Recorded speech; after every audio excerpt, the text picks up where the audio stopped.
to Knoxville. Bases loaded with one out for B.J. Murray. Fans, slide into Beds Express for a winning night's sleep, official mattress partner of your home team dream. So Dylan Phillips will become the new pitcher. Max Gee goes a third of an inning.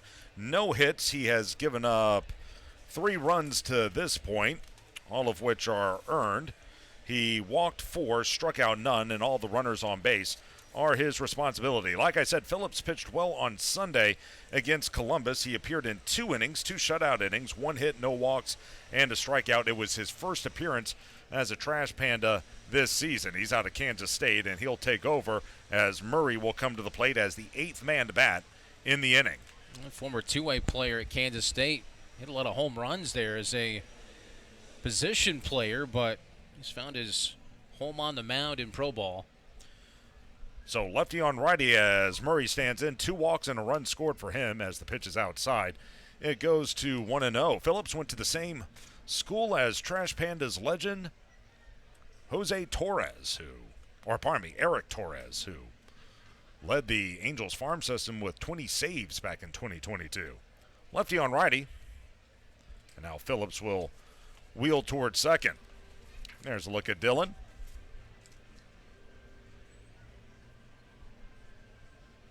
As Palmer will stand back in the box. 8-2 your score as we play the top of the 3rd inning. 1-1 the count. So I knew I saw Eric Torres' name come up somewhere in my notes today.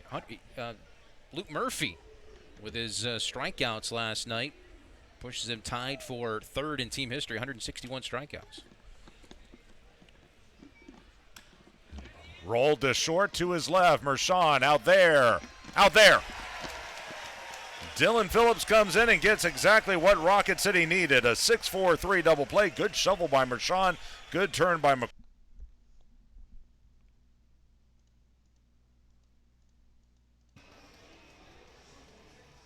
And again, when we talk about Colas, you look.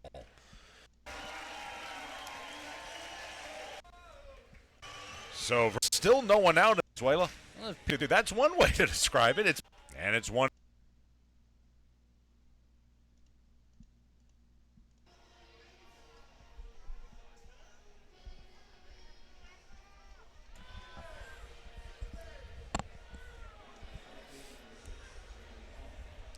We go to the top of the 4th inning, 8-5. Smokies with the lead on the Trash Pandas. It'll be the middle part of the order. 2 up for Knoxville, Palmer, Rojas, and Garcia as the first pitch by Phillips is in the dirt, 1-0. For those of you on radio, we'll keep you up to date of what's happening here on the field, but we want to turn our attention to our sponsors for this evening. And with Oktoberfest, it's the special events director of Oktoberfest, Daniel Wyatt, who's kind enough to join us here this half inning. Daniel, how you doing? Doing great. A lot of good baseball here in the last couple of minutes. 2 home runs. That was crazy to watch that. That was wild. A flare into center field gets Palmer started in the 4th inning. 1 on with no one out. Or Jefferson Rojas. Okay, you guys, we're not known to have all of this action, but there's been a lot so far here this evening. And I'm sure a lot of fun for you guys as well, bringing Oktoberfest to Toyota Field. We love coming up here. Huntsville's such a big market for us. And come up here to share what we do there at Oktoberfest, to really bring it to the people and the experience you can have there for the weekend, and want to bring that feel up here at the ballpark for one night. I think a lot of people have heard the term Oktoberfest as the first pitch is popped up. This should be playable for Nicholson near the first base bag.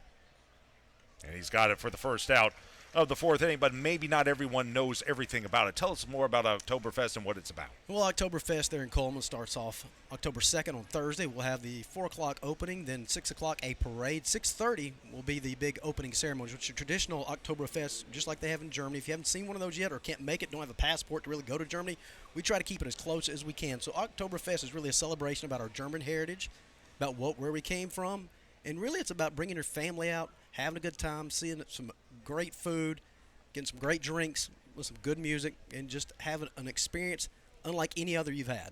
What made you want to get involved with Oktoberfest in the first place? You know, I grew up in Coleman. It was a big part of my life, and it's a special event that we take very seriously, very prideful of it. So it was being able to do that with the community and sharing what I love about Coleman and Oktoberfest with everybody over the Southeast. The count goes to 1-1 on Andy Garriola, who's got his first at-bat of the night. He came in for a injured Ravage Garcia last inning. Again, Daniel Wyatt of Oktoberfest joining us as a throw over to first and back safely is Palmer. So October, obviously that's the time for Oktoberfest. How many events do you guys typically have that month in regards to Oktoberfest? Well, we have just the 3 days, Thursday, the Friday, the Saturday, but it feels like the whole month Yeah. because we really celebrate leading up to it, and then I think people get to take a piece of Coleman back with them, and we hope they come back. Pinch sent into right field, going into the corner near the line, making the squeeze is Colas. That'll be out number 2 as Garriola flies out to right. There'll be 2 quick outs. Palmer remains at first for Pablo Aliendo, who's got a grand slam, a walk, and 2 runs scored. So in addition to the Trash Pandas and what's coming up in October, any other events that you guys want to share with us that you're going to be taking part in? We do the Coleman Christkindl Market, which is a traditional German Christmas market where we have a 108-foot tall Ferris wheel come in. We'll have a Venetian-style double-decker carousel, which also, both of those will be at Oktoberfest also. So you can come out to the park, ride both of those. Two unique things that you're probably not going to see anywhere else. So we'll have that coming up November 20th through December 23rd. We'd love you to come down and do that. But October 1st is our first big event. I want to invite all your listeners out there to come out and see Coleman experience a real, true Oktoberfest. And I think when people think of Oktoberfest, they think of beer. Yep. As the pitch rolled to short, up with him, Mershon goes the second to retire the side. But it's really for all ages, correct? Yes, family event. We want you to bring the kids out there. We have a dog park. You can bring your pets. We have all kind of different events. We have a wiener dog race coming up on the Saturday. We have contests for kids, like a pretzel eating contest. We have all things to do for them. We have vendors there throughout the whole time, about 70 of those, and the food is fabulous.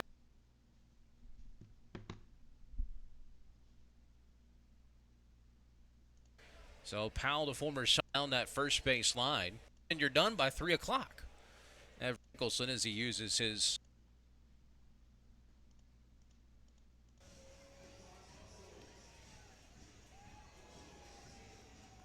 entertainment, as well as great Double-A baseball, and of course nobody does it better than here inside Toyota Field. Back to work goes the left-hander Dylan Phillips, his second inning of relief. Starts out Hearn with a ball. It's 1-0. 8, 9, and 1 batters due up, facing off against the former Kansas State Wildcat. Kicks in the next. There's a strike.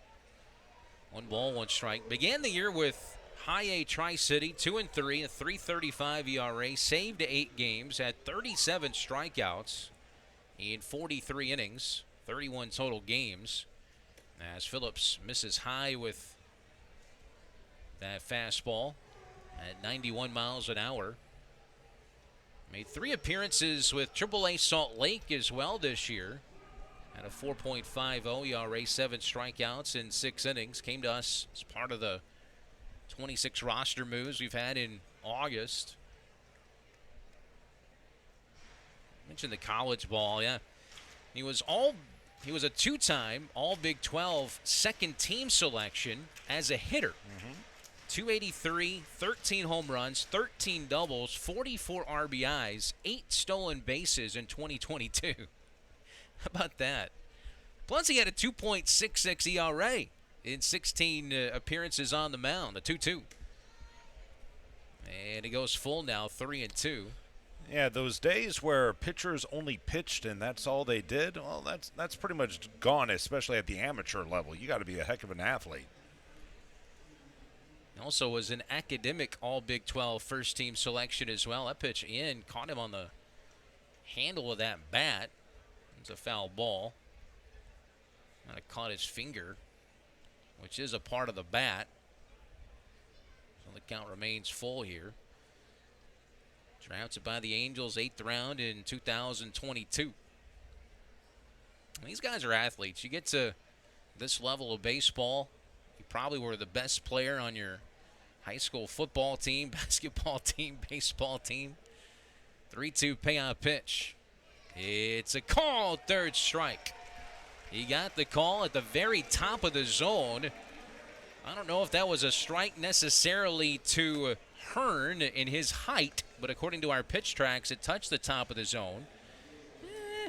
I say that was a strike all the way. So punch out for Phillips. That's his first. And 1 away now for Carter Trice. Do you remember the right-hander John Burkett? Yeah. They're just swinging a fly ball out towards right center. Who wants it?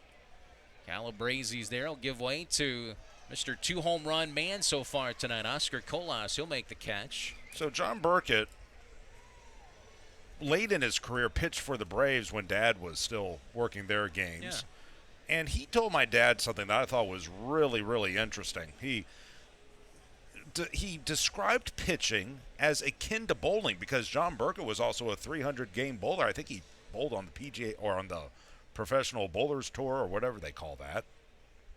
Here's Bateman, and here's a ground ball towards first. Nice handle by Nicholson, and right there, the athlete himself, Dylan Phillips, covers the bag. We'll finish that story when we come back as we head to the bottom of the fifth inning. A 1-2-3 inning for Mr. Phillips. On to the bottom half. Trash Pandas trail it 8-5. This is Trash Pandas Baseball.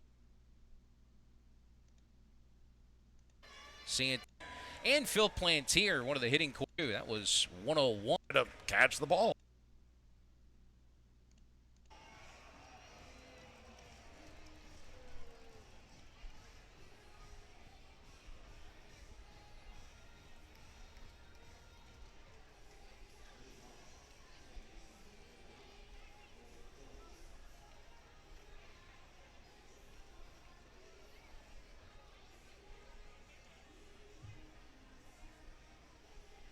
Well, it's been a home run fest for Rocket City tonight. 4 home runs by 2 guys, Oscar Colas and Corey Holland. The middle of the lineup has packed a punch here tonight. 8-6. Smokies on top as Dylan Phillips goes back to work. We'll be facing the heart of the lineup now for the Smokies. They're 2, 3, and 4 batters. Phillips has done a great job. And that one's lined out towards right center field. Who wants it? Calabresi's over. And David Hall's in. Out number 1 as Joyce is retired. First time he's been retired today. 2 walks and a single. And now here comes B.J. Murray Jr.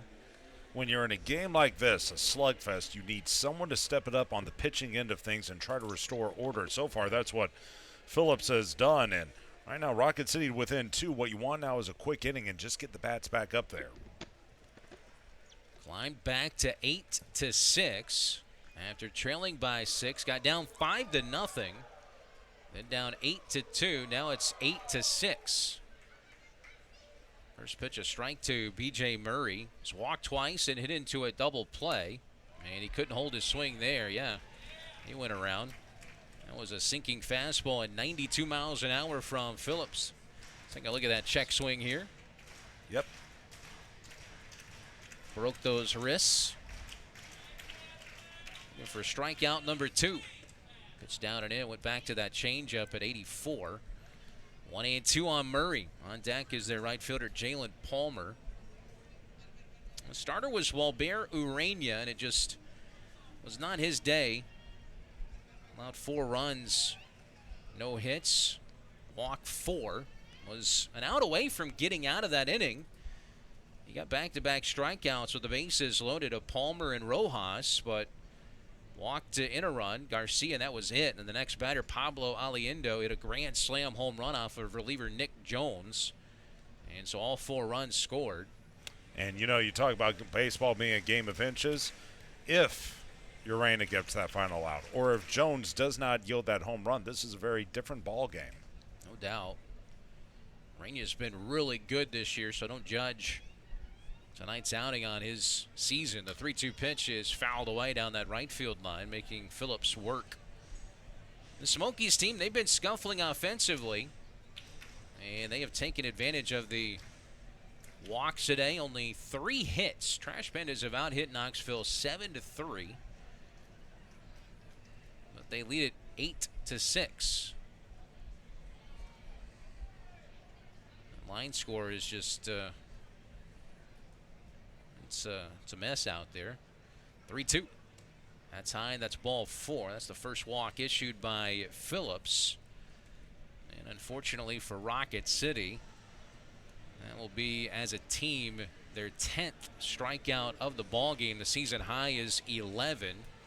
Let's take away 3 of those walks, and obviously you can't do that, but this pitching staff, like you talked about earlier, they've been really good. This is not an indictment of the way this staff has been pitching, especially lately. Here's Palmer, swings at that first pitch, fouls it straight back and out of play. I know, I'm sure the folks on FanDuel, Angel fans who don't get to see the Trash Pandas every day, we talked about how great the pitching has been. They probably think we're lying, but just go back and look at what's happened the last, I would say, 4 to 5 games. They have pitched very well. Good speed pitch that time. Back to that good changeup.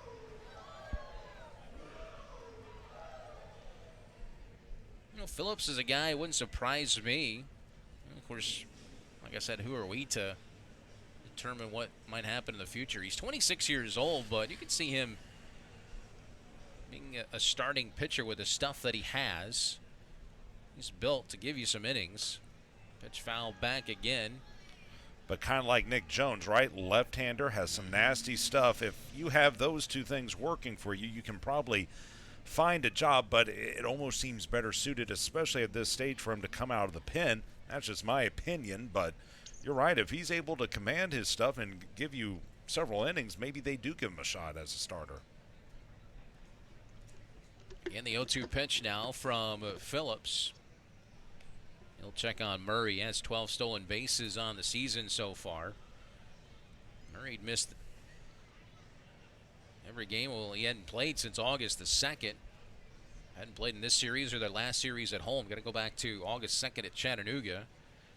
They missed his presence in the lineup as Palmer spoils another good changeup. Count remains 0-2 to him. Pitch count for Phillips now out of the bullpen is at 33. I saw that gentleman wearing a hat with a shark. I don't think you can grab that at the junkyard, but they have a lot of great stuff over there.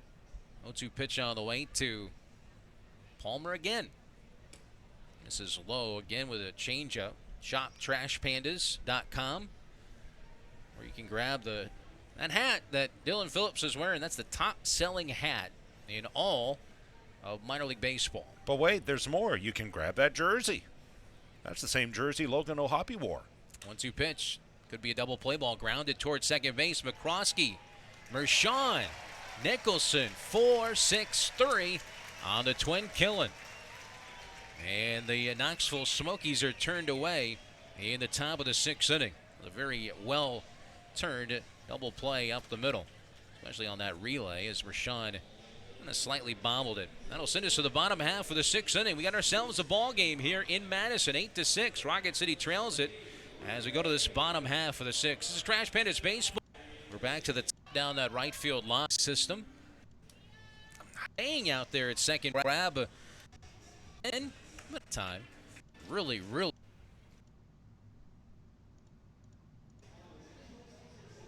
game, really nice. Another call to the bullpen for Rocket City as they call on right-hander Camden Manassi as he takes over for the Pandas and becomes Rocket City's 5th pitcher of the ball game. Really nice job by Dylan Phillips. And now it's Camden Manassi who takes over on the hill.